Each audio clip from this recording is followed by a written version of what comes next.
today's recipe is a Chatpata Dhaba-Style Anda Bhurji. Let's make this together.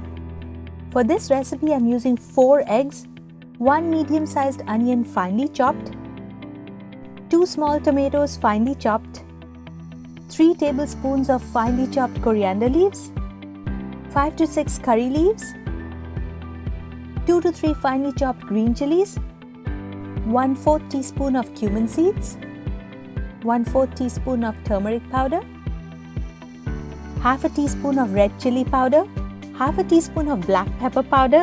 Yes, it's a Chatpata recipe.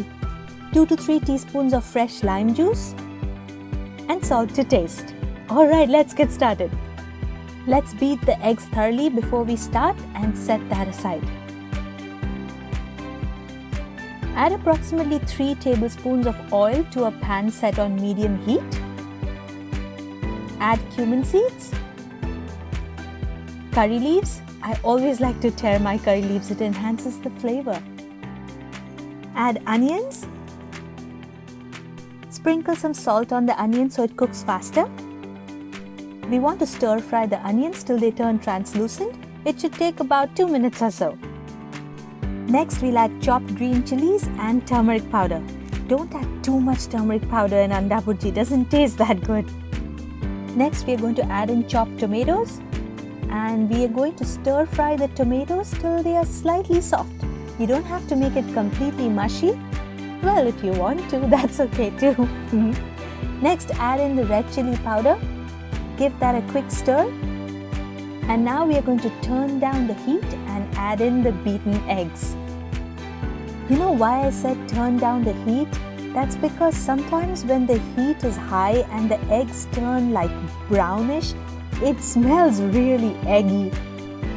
When the eggs are almost solidified, let's add in black pepper powder and also add in the fresh lime juice.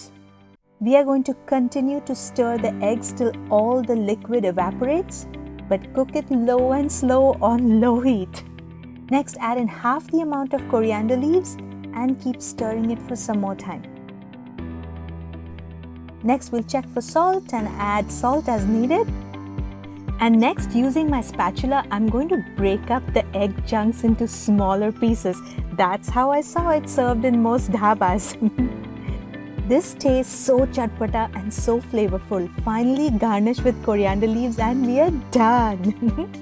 Have this with roti, rice, bread, whatever you feel like. So alright my friends, that's all for today. If you haven't done so already, check out the other recipes on my channel and consider subscribing if you like them. I post exciting recipes every week. And don't forget to press that notification bell. If you're on any of these different social media sites, I'm going to be waiting to say hello.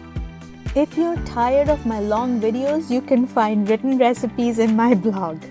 Alright then, bye-bye.